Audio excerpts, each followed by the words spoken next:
In preparation for this hunt, I had a couple of folks that I wanted to thank too. I wanted to thank Brad over at Coolabuck. Brad provided some of the game bags for packing out animals.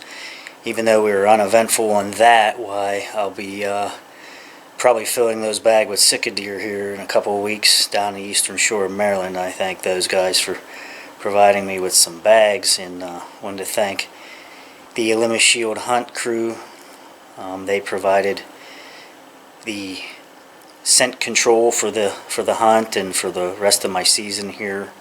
And I also wanted to thank the Rubline guys for having me and hosting me for this bear hunt this year, and for their products of deer urine. So check out all those products, and thanks again for watching. First off, I want to welcome you all to this special video of my trip to the Adirondack National Forest Park in the northern parts of Inlet, New York.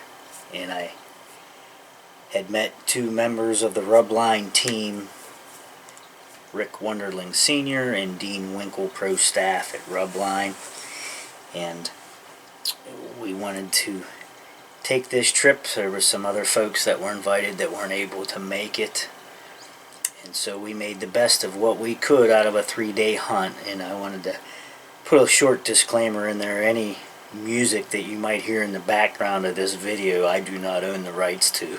So be aware of that. Welcome to Bear Camp, Upper New York, Inlet. We've got stuff set up. That's my dome tent underneath there. These guys are staying in the trailer. They got cots in there. And I just was introducing the guys. There's Rick from Rubline. We've got Dean's in here. I was making sure you weren't getting dressed. No, Dean's in there, and I just was introducing them to the Limit Shield products.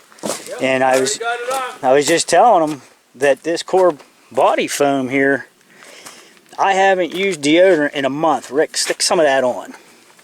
Just squeeze it once. It comes out like the size of a gumball, and then just put it under your arms.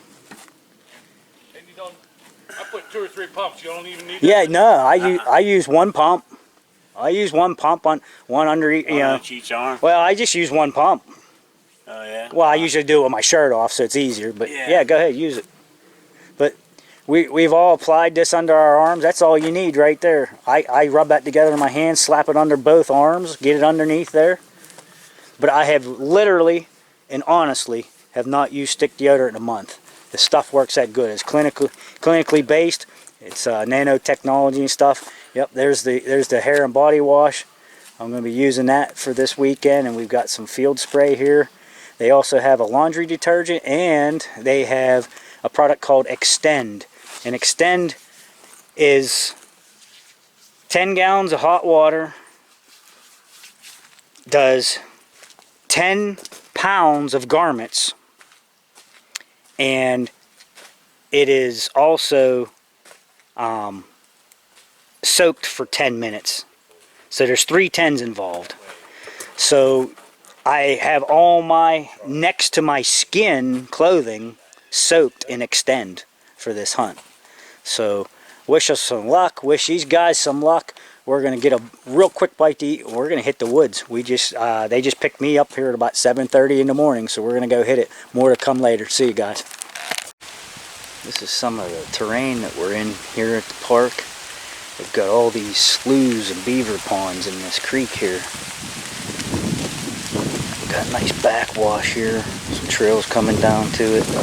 But I wanted to show you guys this beaver hut. It's like the biggest thing I've ever seen. I think you can even see the deer prints down there. Yeah, down here in the mud. Right in the mud, they following the trail right around, or the edge of the pond. Yep. Nice area. We just weather's real crappy, and nobody's seeing anything right now. So we're out taking a stroll, taking inventory here, and stick with me. We'll get back to you here. This, guys, is some of the terrain on the upper side of the park. We walk in. It's just a very steep cliff, rock cliff on one side of us, and all the beaver dams are behind me. What do you think that is, 100 feet? I bet. It's up there. And this is all the way up. Yep. As far as you can see to the top. That cliff is all the way up in there.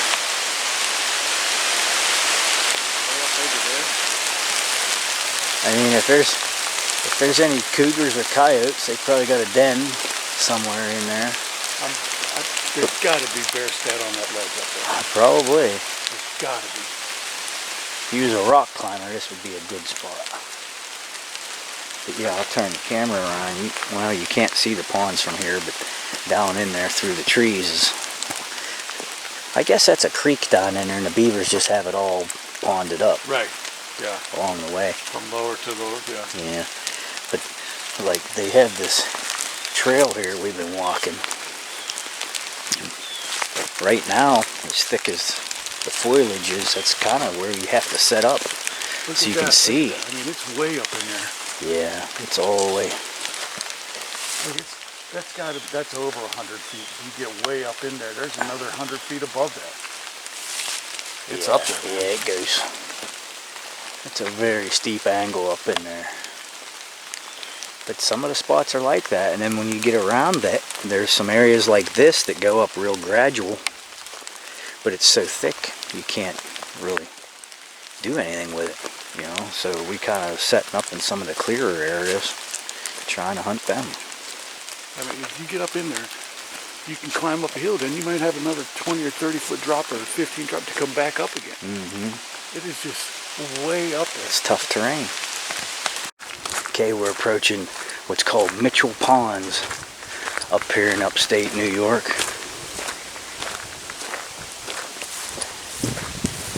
What do they figure this is? Just a natural lake? Yep.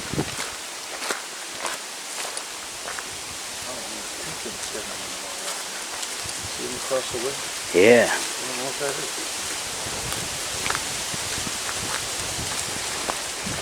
Careful of that deck. Slippery.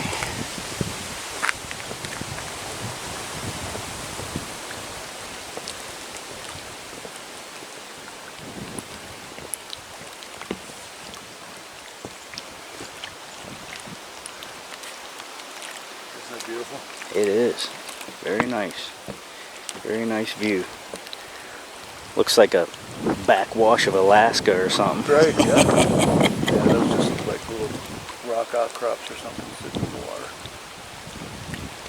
Yeah, I got them in the viewfinder there.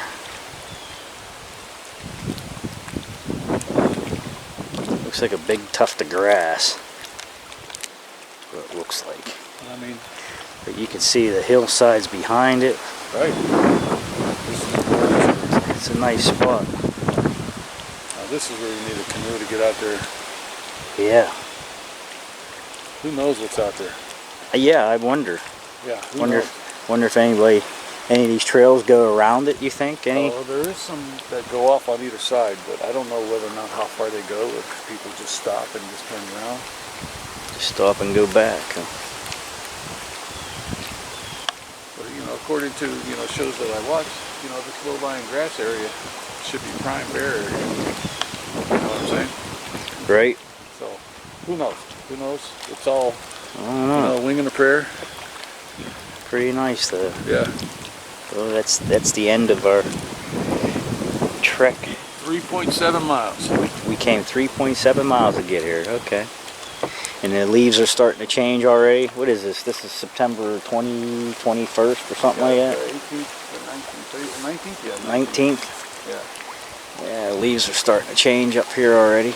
2023. We saw our breath this morning. Just a little one though. Yeah, that's a little tiny guy. Yeah. You're on film now, Rick. Look up here, bud. Hold up your trophy. Oh, hold up your trophy. I gotta get down there and take a look at this. Yeah, the other one's laying there. See if I can get it. Good one. We'll do it that way. I got it. Thank you. My trophy. There it is. There's your previous trophy. Rick comes to bear camp, and I just threw some pretzels in the water, some Gardetto snacks, and fish started hitting. I told the guys there's fish in here, so Rick had a fishing rod there in the truck, and now you still catching them on the elbow macaroni? Yep. I give him some elbow macaroni and told him it looks like a... I'm out of elbow mac. Oh, he's out of elbow mac, so I'll have to give him some more mac. Fish excursion is over. But there he is. There's the myth, the legend. Rick Wunderling Sr. with elbow macaroni. Nope. And this is right out the back of our camp. We got this beaver pond right here. Big beaver dam, and all this stuff's all backed up. And yeah, these creek chubs are in here, so we try to have some fun and some downtime here. Oh, I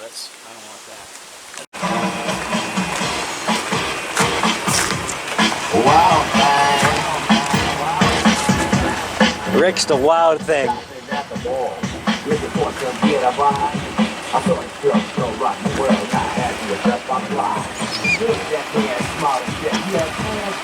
You got plans for tonight? Pieces.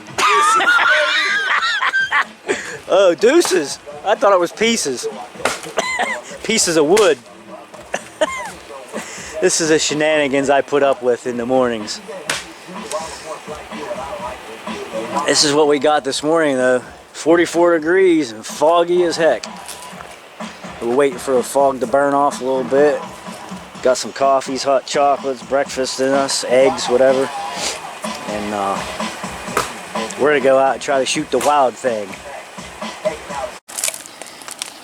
This is our last day festivities. It is what, 37 degrees here this morning? Woo, that is chilly.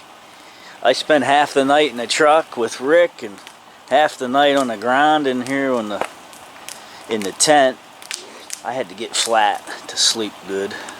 And but yeah, we got a good fire going. Rick's prepping a little bit of stuff here. We're gonna make some omelets. And like I said, we'll be leaving here later, and we'll add an ending here in a little while after we eat. Catch you guys in a bit. Well, this is our exit plan here. We've got Rick all packed up, and my car is loaded for bear, literally. And we doused our flames. Got a little wood smoke here, but we're just about out of here, guys. It was a good time had by all. Yes, sir. Mr. Wunderling, Mr. Winkle, the Flying W's, 3 W's. Did you guys realize that? Yeah. Oh, no. Winkle, Wunderling, Worthing. Yeah. Funny. Yep. Oh, so all cleaned up. We had a good 3-day hunt. Not real eventful, but there's bears in the woods. We just not right where we're at, obviously. So.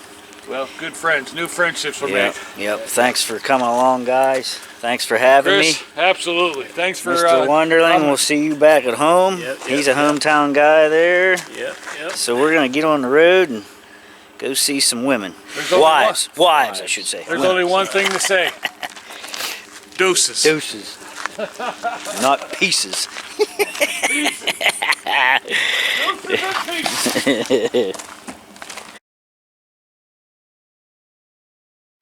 Now, one of the things I wanted to point out about this hunt is that it was an uneventful hunt. We had this hunt was all dependent on if we could find a good food source and have animals in the area, and we were unable to do that. The area that we were hunting, we hiked around quite a bit and tried to look around for a good food source to set up on. And as we looked around, we were finding beech nuts had already dropped and were scavenged, and the cherries had previously dropped and were gone. This area contained very little, if any, oak tree. I couldn't find an oak tree to save my life. Did not see any acorn at all.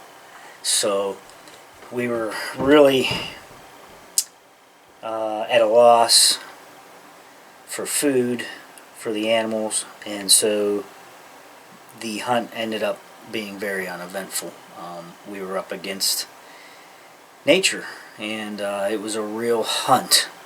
And that being said, there was plenty of beech trees and cherry trees, but it was just like here in back in Pennsylvania, where we had late frosts, a drought-like condition, and then into a monsoon time, and then back to a drought-like condition, and that puts the trees and the shrubbery and everything into survival mode. And what that ends up doing is all those plants are stressed, and they shed their fruit early. And I believe that's what the problem was here at this area. We even went into town and was talking to some of the local bear hunters, and they said that nobody was seeing or shooting anything. And they even made the comment, well, if you find cherries, you'll probably find a bear. Well, we find cherry trees, but no cherries. So we didn't see any piles of scat. I think Rick said he found an old pile of scat once when on one of his walk excursions. And yeah, just around the beaver pond, there was some little tiny bushes there that had berries on them. Some of them were very small choke cherry saplings coming that had a couple little cherries on them. But the majority of the food was gone, and so were the animals. So nothing this time. We'll see about maybe doing it a next time, but appreciate you watching, and stay tuned for, I have PA archery coming at the end of September here, beginning October, and then the third week of October I'll be heading down to Maryland Eastern Shore for a Sitka deer hunt. So don't abandon the channel. There's more to come, and there will be some self-filming to be had, and hopefully some deer to lay down and be harvested on camera for your viewing pleasure. Thanks for watching.